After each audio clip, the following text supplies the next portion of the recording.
Good morning, everyone. This is LK on K Talk here on Kent Independent Radio, and on the Kent Independent Radio here in Kent, England, United Kingdom. We say that all the time. I'm joking, we don't always say that. This is the first time we said that. Anyways, getting into the subject of today's talk on K Talk is about militia. Yes, you heard me right, militia.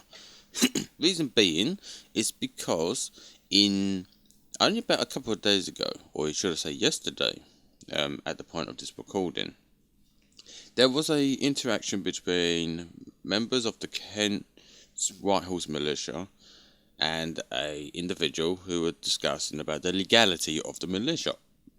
Basically saying because of our presence online and all that stuff, that makes us so-called illegal. We're an illegal organisation in the eyes of this person. So I thought it'll be an interesting subject to talk about for today's session, only because it is a word that is thrown around a lot, especially in the United States, when it comes to, say, supporters of Donald Trump, and the far left groups like Antifa always like to use words like, oh, Donald Trump's got his band of MAGA militiamen and all this stuff, and it's like, first, you need to be very clear on how you would define a militia, what a militia entails, and things like that. So, that is what this subject's all about. Now, of course, anyone who's got a basic understanding of certain terms, a militia is generally what you would call a people's army, a civilian army, and things like that. But that's not always the case, because it also comes down to operations, activities, and things like that will define whether or not a organisation is considered as legal or not, at least in UK law. So, when going through this subject, first, let's ask the question, what is a militia and how is it described? Essentially, my understanding is that a militia, in the general sense of the word, is defined as a group of civilians who have been organised for military or defensive purposes. In most terms as well, these militiamen generally operate in a similar format of that of the armed forces, either supporting them or is acting independently. However, it varies from region to region. I mean, I'm pretty sure most militias in Africa do not work for the government, and if anything, they are actually acting against the government, and that is more of a paramilitary as opposed to a militia, because generally a difference between the two is that a militia tends to be more state supported and meant to work in complement with the police and the military, where a paramilitary works independent and are also not necessarily in support of the state that they reside in. So we need to get that clear. Other things as well, as through my papers, I mentioned that the concept varies by country. But generally, when it comes to history and historically, it has referred to armed groups made up of ordinary citizens rather than professional soldiers. And that is basically what a militia really is. It's just a civilian army. However, there are three types that can be based, that we have. I've got state-controlled militias, which are the official reserve or auxiliary forces that operate under government authority. So, example, in the United States, the National Guard is technically a militia. In the United Kingdom, you have what used to be known as the Territorial Army, the TA, but you also have now the Army Reserves, and the Army Reserves is actually a militia because it is civilians who are basically part-time soldiers, but they are state-sponsored, so technically that's a militia. And there still are militias that are active within the British Armed Forces, because there are certain regiments that still exist to this day that still have their militia titles, because funny enough, in the United Kingdom or in Britain, we did have militias in the past. I think this had more to do with the English Bill of Rights of 1689.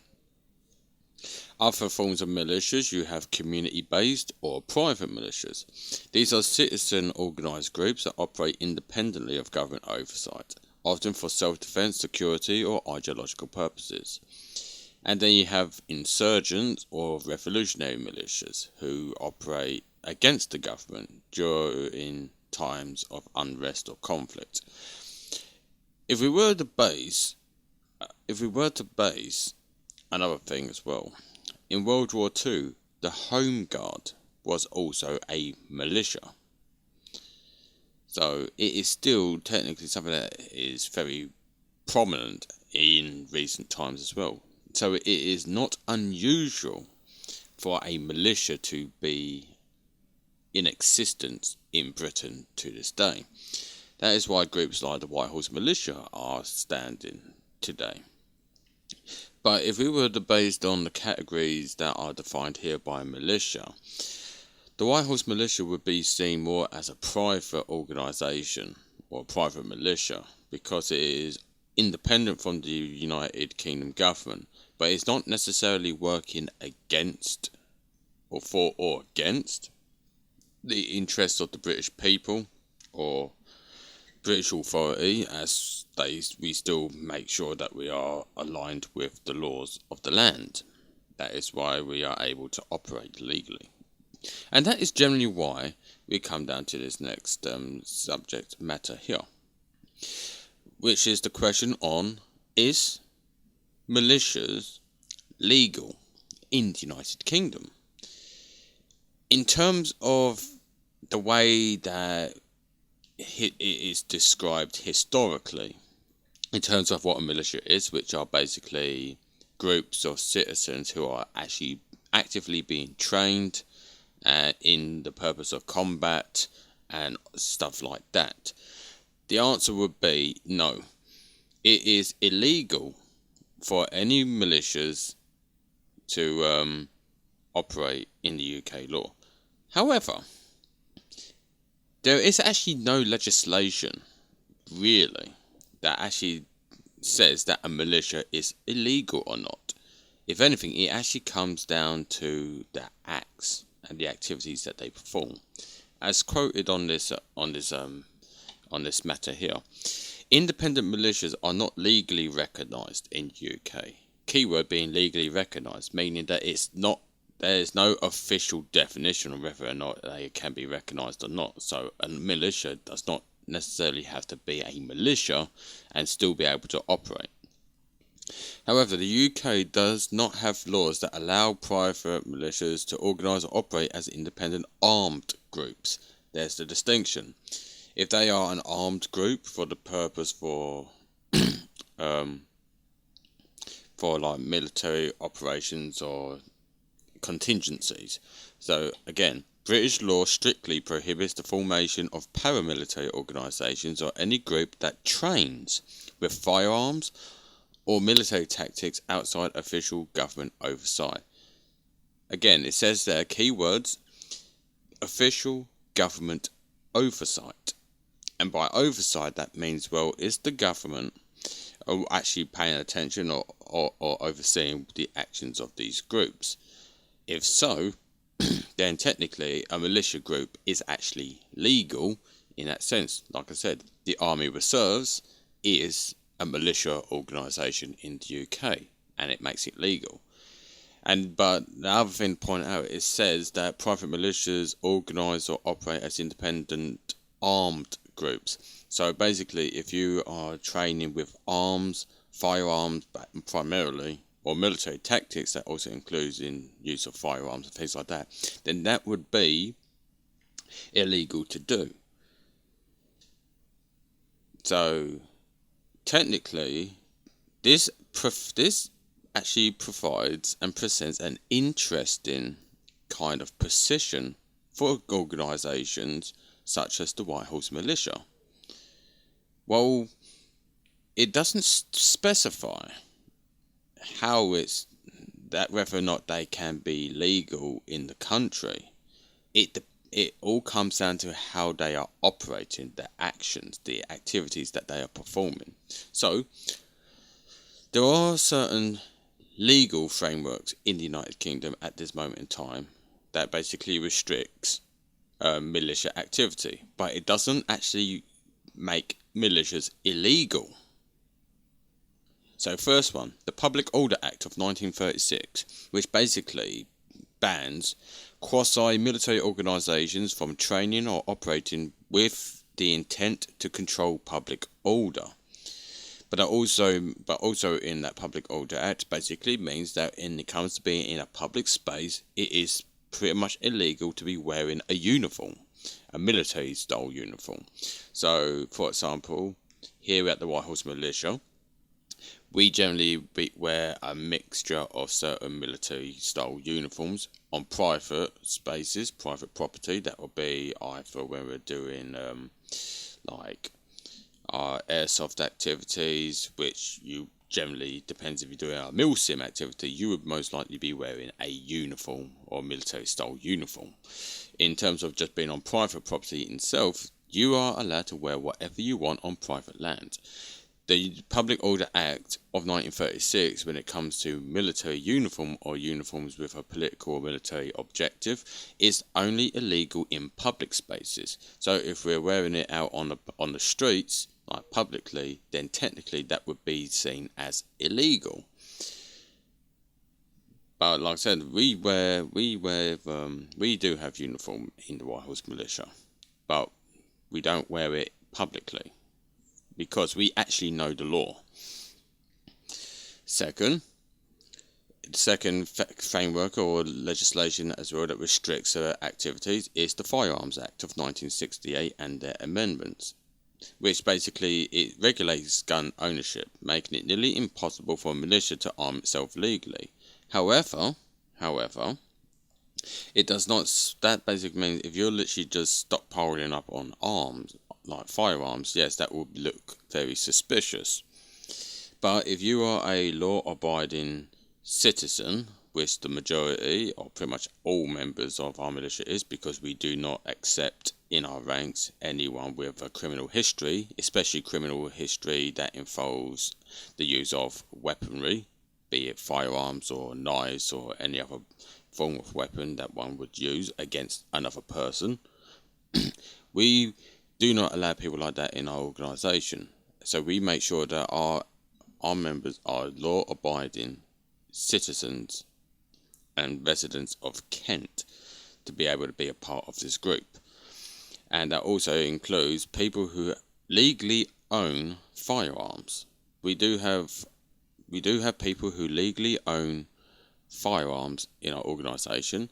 That's not to say, though, that the firearms they own are used in this organisation,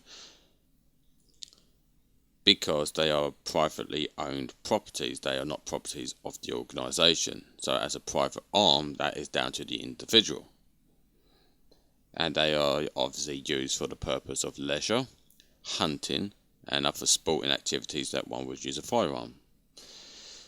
Crossbows and bows, for example, are also legally able to be owned without the need of a license or certification of any kind, as long as you are over the age of 18.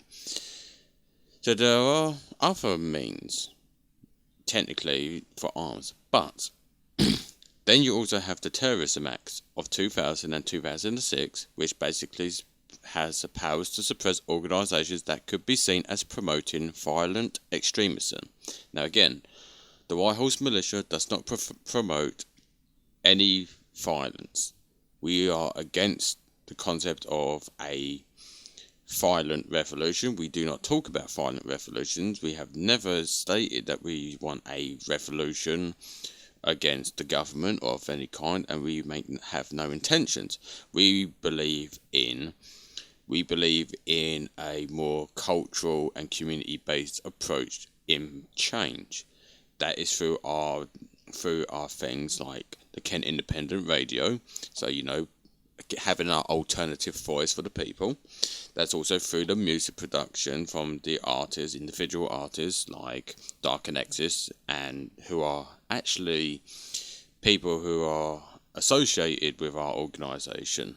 So they are real people who have associations with our organisation, and they produce music through Kent Independent Radio. So again, we're a voice for the people with K-Talk and other shows that we are planning to be producing.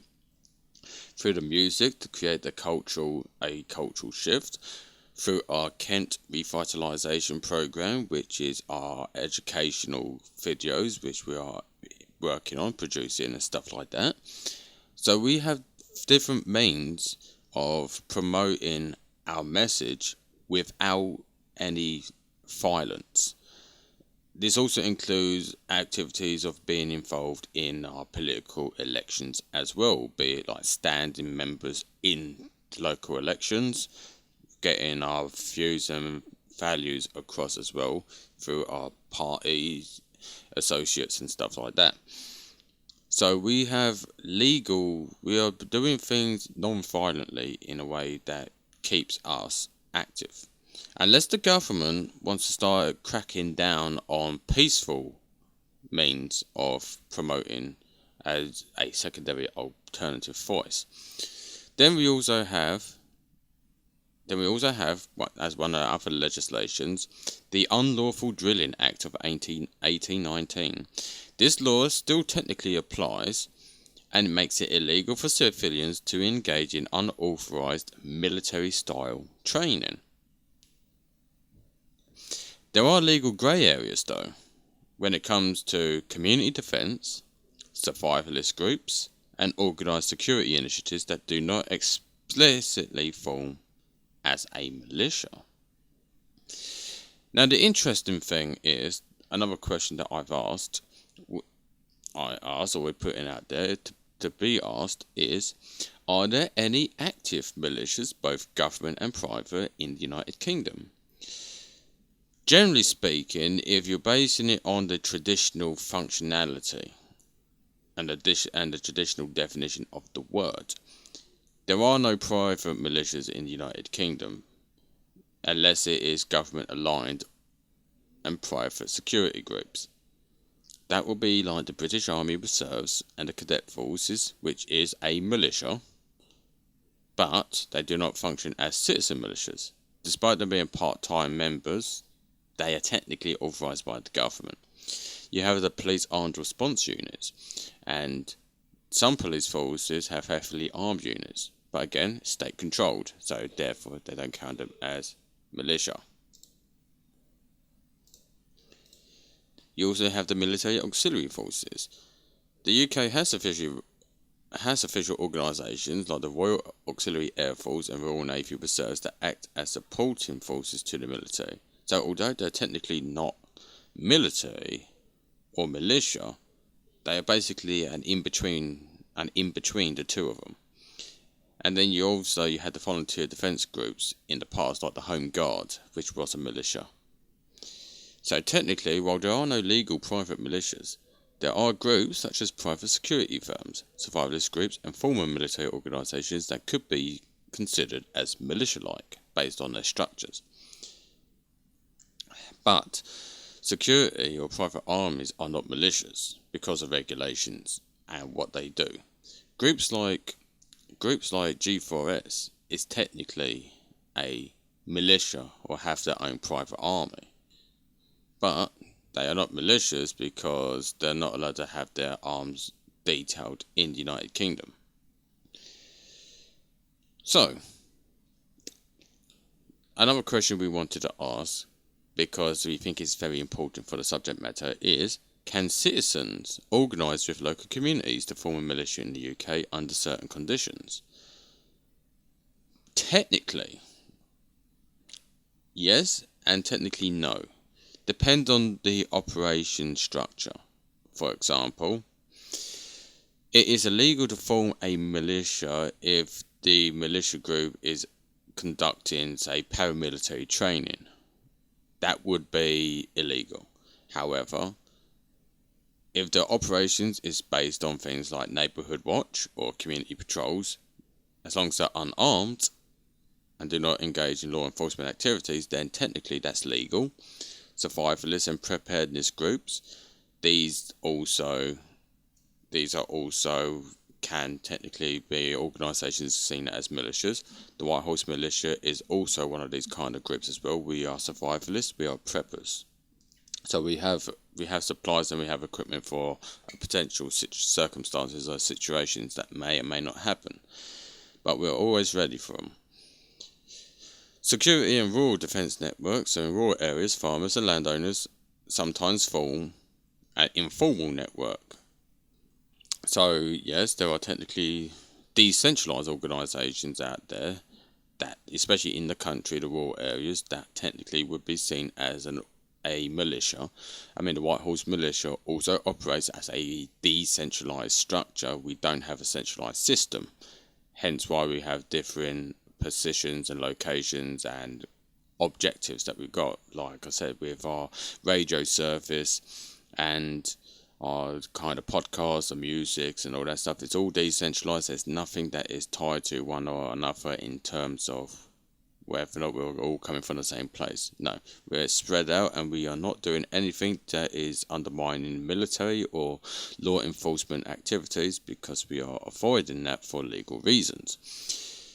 But you also have sports and outdoor clubs, which some groups train in archery, airsoft, or martial arts, which can provide self-defense skills while remaining legal. This is also what we do. Like I said, with bows and crossbows, we use those for leisure purposes, just for fun. Airsoft, again, we do airsoft defense. We go to airsoft defense, so we do military tactics through playing airsoft and stuff like that, using toy guns essentially. And martial arts, which is obviously practicing martial arts skills for self-defense purposes in case you are attacked and things like that. All of it, all within a legal framework. This is how a group like ours is able to get around these so-called anti-militia laws, because technically there is no law against the formations or establishments of militia. The law only prohibits activities for a certain objective. But groups like us, we go through the loopholes. And the loopholes being, we go through the legal civilian-based means of getting our training and our disciplines and our community building. We actually go to civilian events. We go to games and things like that. This is why we are able to operate and function. Unless you want to start justifying the government start basically banning, leisure events or, time people's lives, for example. So you're going to expect, you want the government to start shutting down gyms because you have people who are in a militia going to the gym, or you want to shut down airsoft defense because you think that it could start establishing, like, say, extremist groups. You know how stupid it sounds when you start basically cracking down on civilian activities because of a little fear of potential rise of bad people. We already got like Islamist groups armed with machetes and other blades on the streets already, and the government's doing nothing about it. And yet we've got people out there who thinking groups like ours are more dangerous than them, despite us following the legal procedures and not doing anything illegal under UK law. And yet we're the bad ones. We are the ones that are the problem. I doubt it. However, I also asked a question, like a question as well, or put down a question in that. So as long as organisations do not conduct military-style operations, and that the militia group is basically unstructured or decentralised, could it be legal if their primary role is non-combatant? So yes, is the answer to that. Yes. Technically speaking, yes.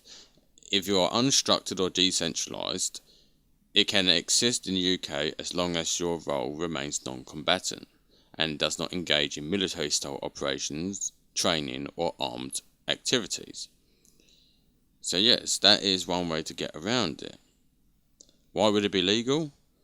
Because the UK's Public Order Act, Unlawful Drilling Act and the Terrorism Act basically make military training or paramilitary organisations illegal. However, A decentralised militia-like structure without arms, training or offensive operations is not explicitly illegal, as long as the group does not train in armed combat, use firearms or drill in military tactics, does not claim to be an alternative law enforcement or military force, and focuses on legal preparedness, community organisation and resilience, which is what the White Horse Militia is doing through our alternative options and activities, such as, like I said, this kind of show that I'm doing, the radio that we're setting up, the music, the culture, the education.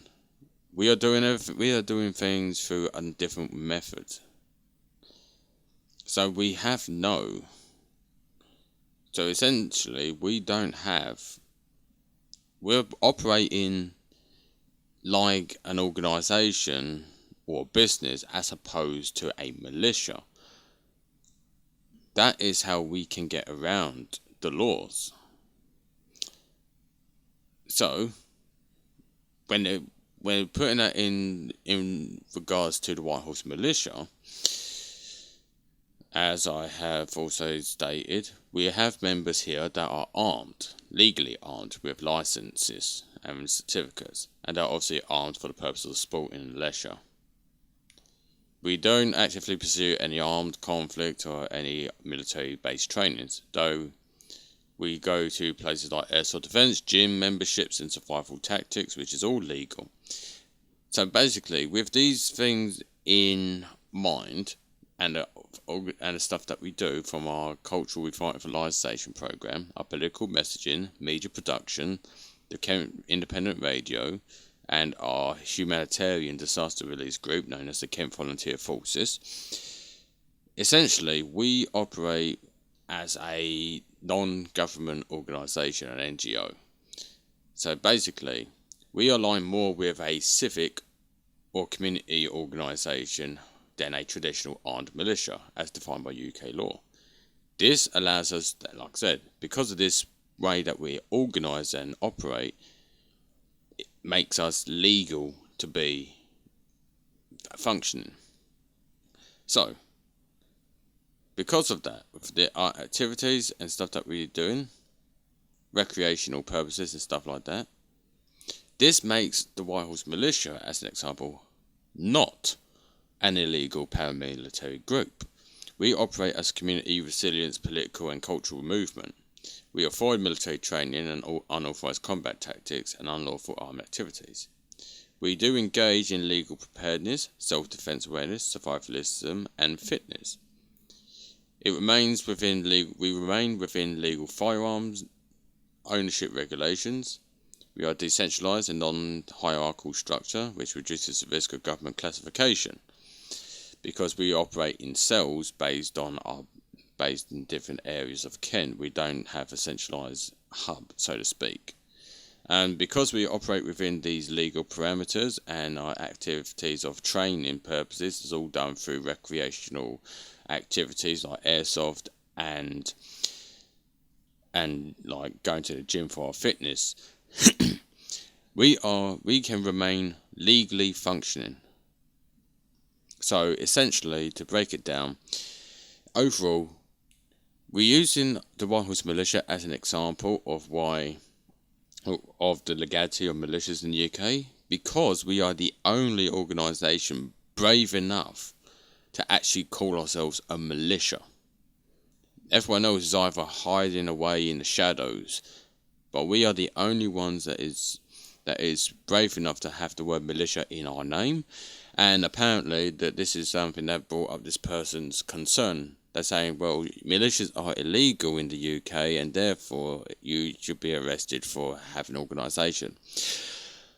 Well, technically, if we were conducting actual military activities or paramilitary activities, then technically, yes, we would be illegal. But just having the word militia in your name does not make you an illegal organisation. It doesn't. That's like saying the Salvation Army is a legitimate armed service.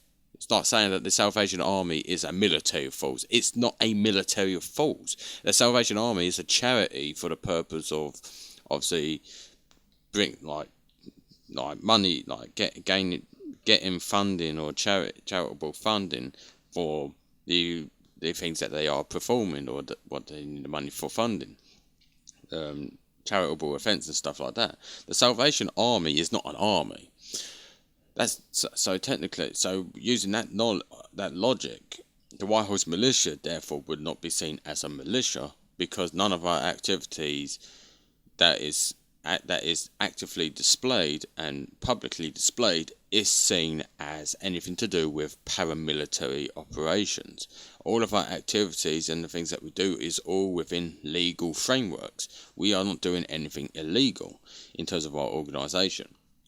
So the overall conclusion then, can a militia exist in the United Kingdom? And the answer overall is yes. You can be a member of a militia, you can organise a militia, as long as you are working within the legal parameters of UK law. And those generally means is, when you're in public places, you don't wear a uniform. Also, you don't conduct any military style training or activities, regardless where you are. You don't obviously stockpile on a bunch of guns, especially if you're going for the legal means. You obviously do not go for illegal arms, because you will be arrested, obviously.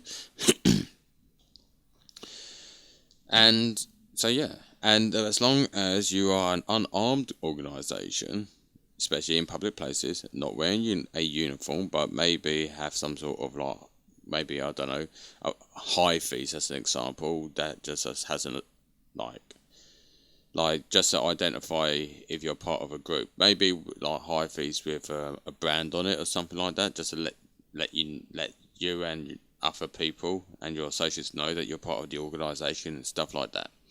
But other than that, technically speaking, yes, militia groups are legal in the UK, because technically speaking the British Armed Forces does have militia organisations within their ranks. Like I said, the Army Reserves is a militia.